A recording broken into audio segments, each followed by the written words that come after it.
15 de julio de 1976, un autobús escolar fue encontrado abandonado en un lugar aislado. Las 26 niños y el conductor que estaban en él simplemente desaparecieron. Durante horas, autoridades y familiares no tenían idea de lo que había sucedido. La imagen del autobús vacío encontrado en medio de la nada, abandonado en un campo cubierto de bambú seco, se convertiría en el símbolo de uno de los mayores misterios de la época. ¿Dónde estaban los niños?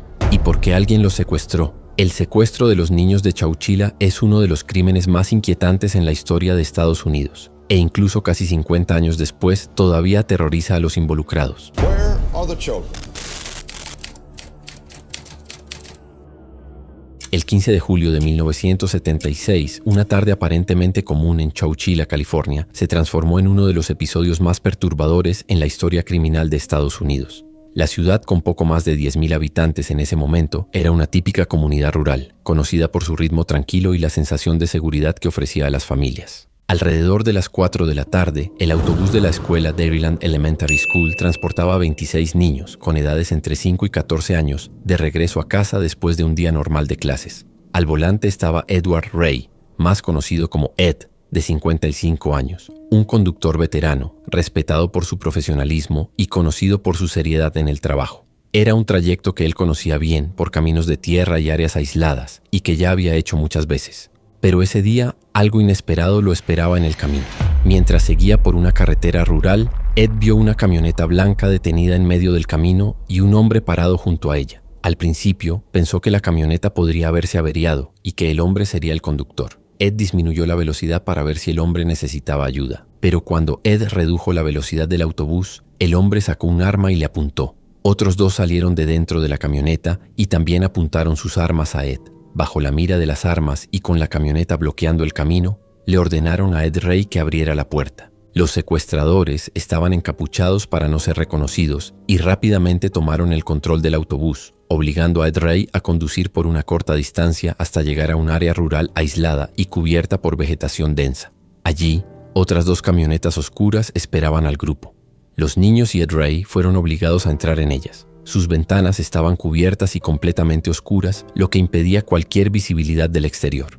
Esto servía a un doble propósito: mantener a las víctimas desorientadas sobre la dirección en la que iban y asegurar que nadie de fuera pudiera ver lo que estaba sucediendo dentro. Dentro de las camionetas, las condiciones eran aterradoras. El ambiente era estrecho y claustrofóbico, con los niños y Ed Ray apretados juntos, además de la oscuridad debido a las ventanas cubiertas, lo que aumentaba la sensación de desorientación y pánico. Ese día hacía mucho calor en California y dentro de las camionetas era insoportable. Los niños lloraban y Ed Ray intentaba calmarlos como podía, pero el escenario incierto y aterrador era demasiado espantoso. Después de 11 horas de viaje, el grupo llegó a una cantera aislada en Livermore, California, aproximadamente a 180 kilómetros de donde había ocurrido el secuestro. Ed y los niños fueron sacados de las camionetas y forzados a bajar por un agujero en el suelo que conducía a un cautiverio improvisado, una especie de contenedor de camión enterrado en el suelo. Después de que todas las víctimas entraron, los secuestradores sellaron la entrada con pesadas tapas y luego las cubrieron con tierra y otros materiales pesados para que nadie escapara. El cautiverio era estrecho, de más o menos 2,5 metros de ancho y 5 metros de largo. Era un ambiente oscuro, sofocante e insalubre, rodeado de tierra por todos lados. Los secuestradores dejaron algunas provisiones básicas, algunos colchones y alimentos, aunque todo en baja cantidad. Además, había un sistema improvisado de ventilación, pero no era eficiente, lo que hacía que el aire dentro del camión fuera pesado y sofocante. También había un baño improvisado, que era más bien un agujero en el suelo y un cubo. Durante todo el tiempo que permanecieron enterrados, Ed Ray intentó mantener la calma y organizar la situación.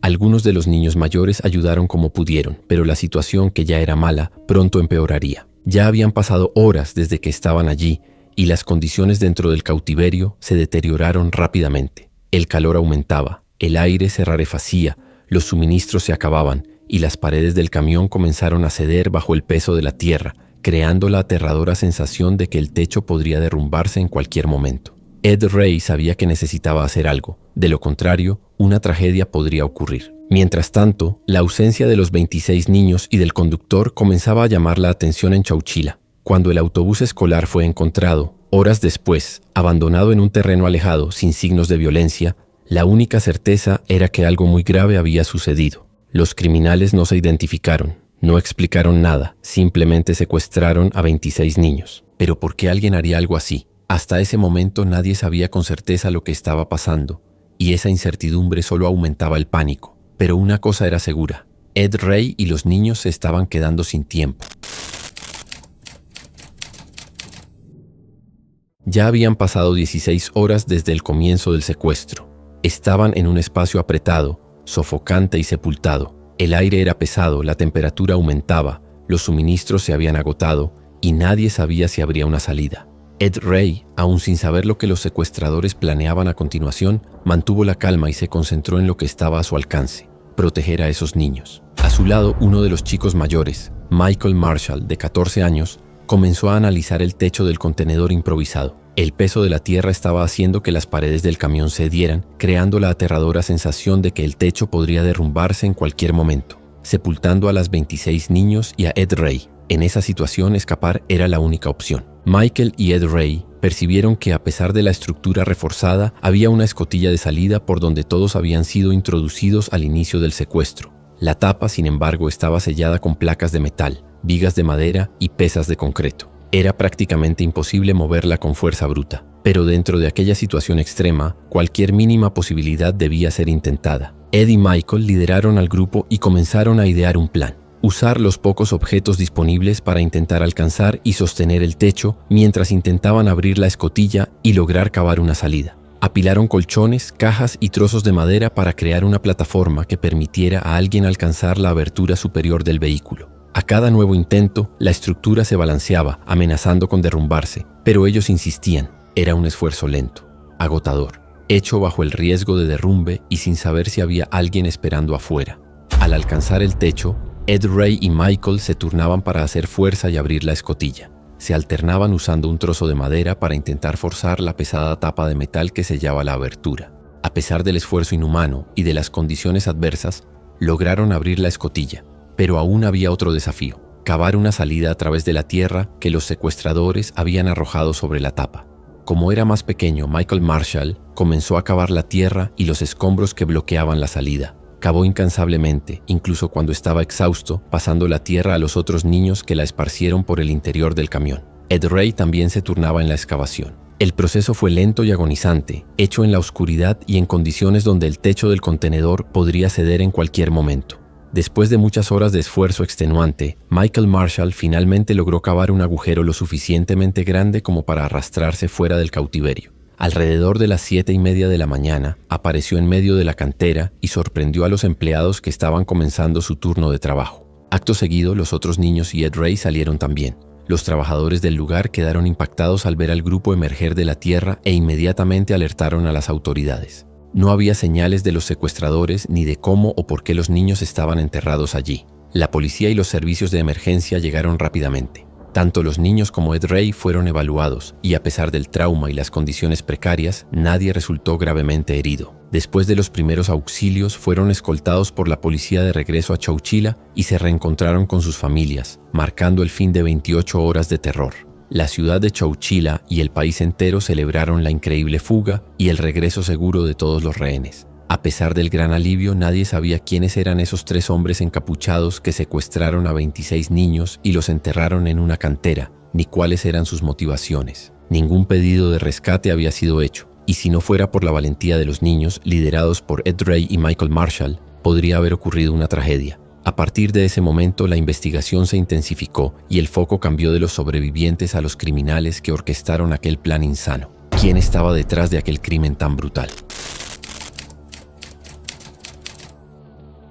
El rescate de los 26 niños y del conductor Ed Ray causó conmoción nacional y generó una presión inmediata sobre las autoridades. No era solo cuestión de apresar a los culpables, sino de entender cómo un secuestro tan bien articulado, con transporte en furgonetas, un cautiverio bajo tierra y una ejecución sin testigos, pudo ocurrir sin levantar sospechas hasta el momento de la fuga. Poco después del reencuentro con los sobrevivientes, los equipos policiales, ahora con el apoyo directo del FBI, iniciaron una operación masiva de investigación. El foco inicial fue la cantera donde el camión contenedor estaba enterrado, un área aislada en Livermore, y donde las víctimas estuvieron retenidas por más de 16 horas bajo tierra. En la cantera, los investigadores encontraron vestigios que indicaban claramente que el lugar había sido preparado con antelación. El contenedor estaba reforzado con placas de madera, ventilación improvisada y colchones, lo que descartaba la hipótesis de algo improvisado. Cerca del lugar había residuos de construcción, herramientas abandonadas y marcas de neumáticos compatibles con furgonetas de gran tamaño. La logística detrás de la estructura apuntaba a un acceso facilitado y una planificación previa. Nadie entierra un contenedor de camión en suelo particular sin tiempo, dinero y equipo. Fue allí, aún en los alrededores de la cantera, donde surgieron las primeras pruebas concretas. Dentro de un paquete de hamburguesas de la cadena Jack in the Box, los investigadores encontraron una lista escrita a mano con los nombres y edades de los niños secuestrados. El papel, arrugado y aparentemente descartado a toda prisa, contenía huellas dactilares que más tarde serían cruciales para la identificación de los implicados. El FBI, con su equipo forense, analizó minuciosamente los materiales recolectados en la escena y comenzó a trazar conexiones con posibles sospechosos que tuvieran acceso a aquella propiedad. Y fue entonces cuando una pista cambió el rumbo de la investigación. La cantera donde se instaló el cautiverio pertenecía a una rica y conocida familia de la región, los Woods. Uno de los hijos, un empresario local con negocios en el sector maderero, llamado Frederick Newhall Woods, de 24 años en la época, tenía acceso irrestricto al lugar, inclusive posesión de las llaves del portón y libre movimiento en el área.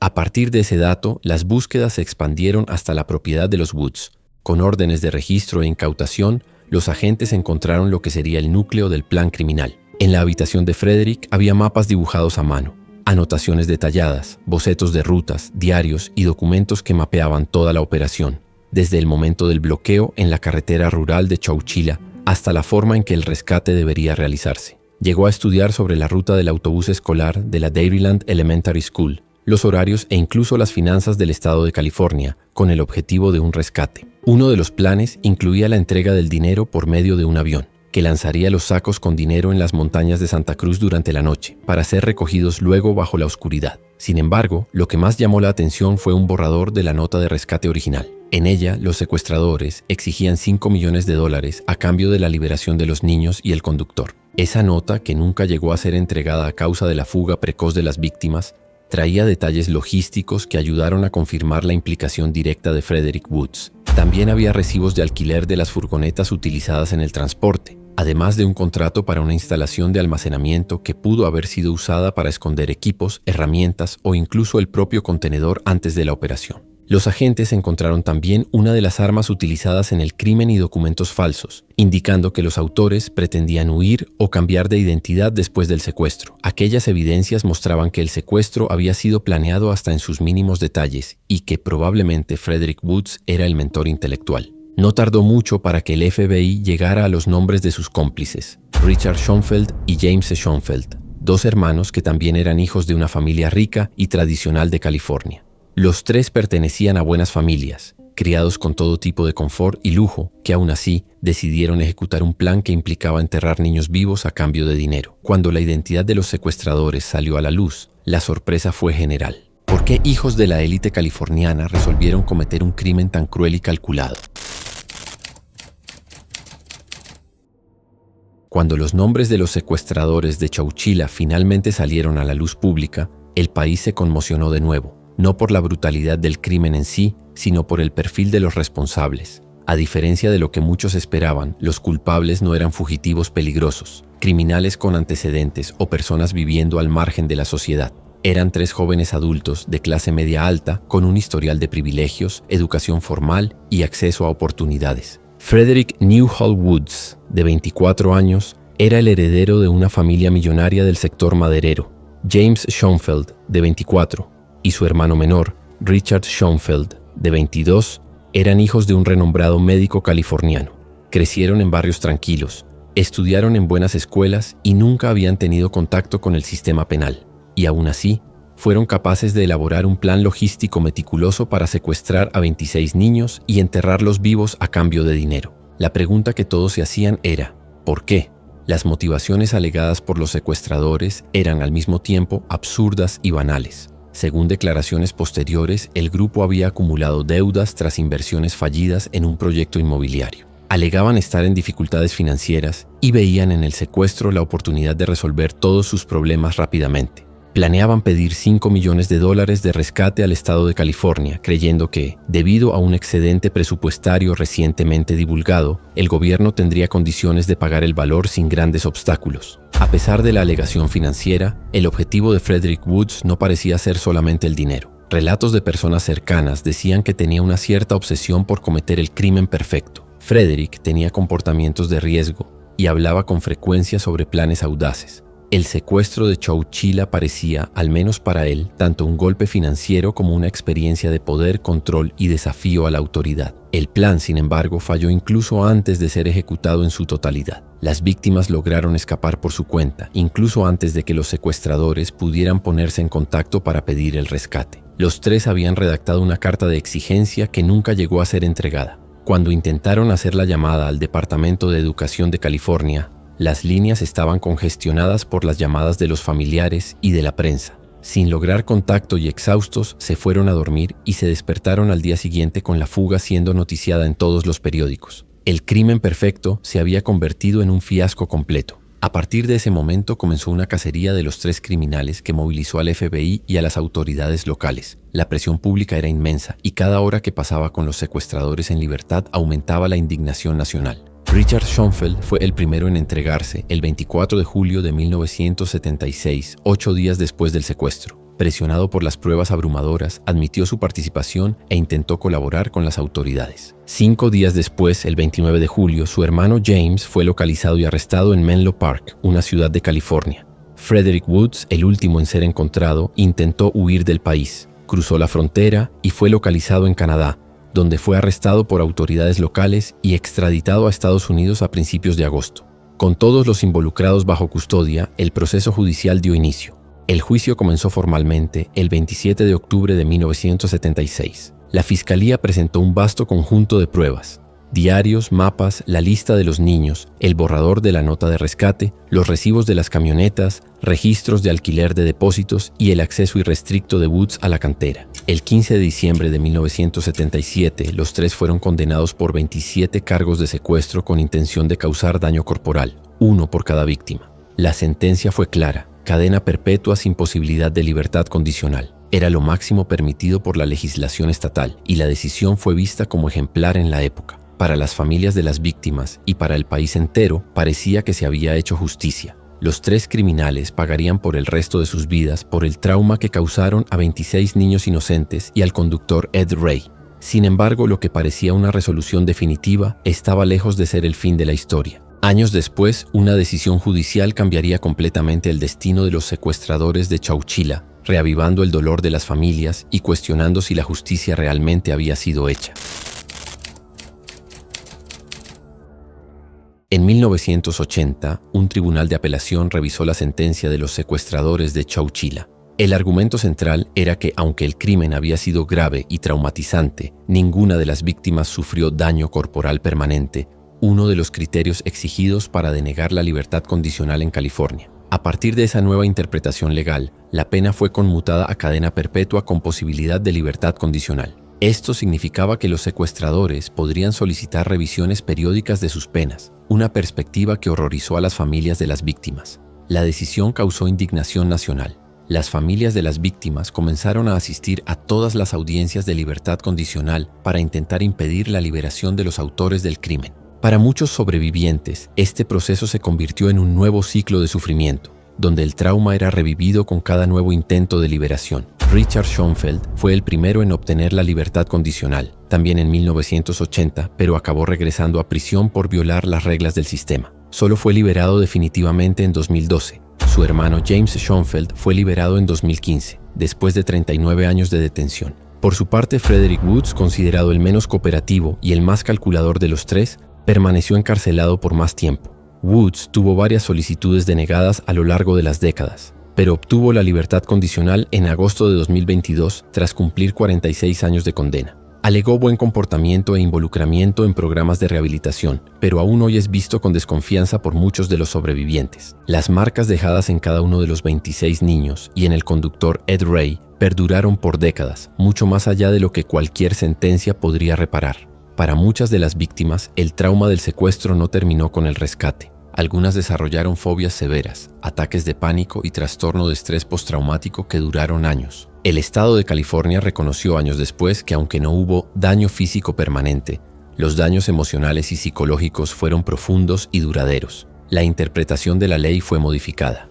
Si antes la definición consideraba solo lesiones físicas visibles, hoy también considera el daño psicológico permanente. Muchos otros casos de secuestro dejaron de tener los beneficios de libertad condicional que tuvieron los secuestradores de Chowchila. Después del rescate, Ed Ray recibió innumerables homenajes y reconocimientos por su valentía, siendo aclamado como un héroe de la ciudad. A pesar de eso, nunca le gustó la etiqueta y se sentía avergonzado con toda la atención de los medios. Simplemente sentía que hizo lo que cualquier persona haría para proteger a los niños bajo su responsabilidad. Ed Ray mantuvo contacto con muchos de los niños que ayudó a salvar. Ellos lo veían como una figura paterna y un salvador. Falleció el 17 de mayo de 2012, a los 91 años, en Chowchila, rodeado del cariño de una comunidad que nunca olvidó su heroísmo. Si Ed vivió una vida relativamente tranquila después del trauma, Michael Marshall no tuvo el mismo destino. Como muchas de las víctimas de Chowchila, él enfrentó el trastorno de estrés postraumático y sus consecuencias por décadas. Relató tener dificultad para ver un futuro después del secuestro, sintiendo que la experiencia le quitó algo que nunca podría recuperar.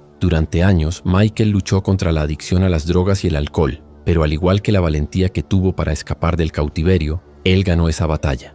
En los últimos años, Michael Marshall ha hablado abiertamente sobre su viaje de recuperación y su fe. Ahora es padre y camionero, llevando una vida tranquila después de décadas de lucha contra los demonios dejados por el secuestro. ¿Crees que se hizo justicia en el caso del secuestro de los niños de Chowchila? Deja tu opinión en los comentarios. Y si te gustó este video, no olvides darle me gusta. Eso ayuda mucho a nuestro trabajo. También te invito a suscribirte a nuestro canal y ver el video que hicimos sobre Seb Quinn, el joven que desapareció y días después su coche fue encontrado con dibujos extraños en el cristal y un perro vivo dentro, pero sin rastro de Seb.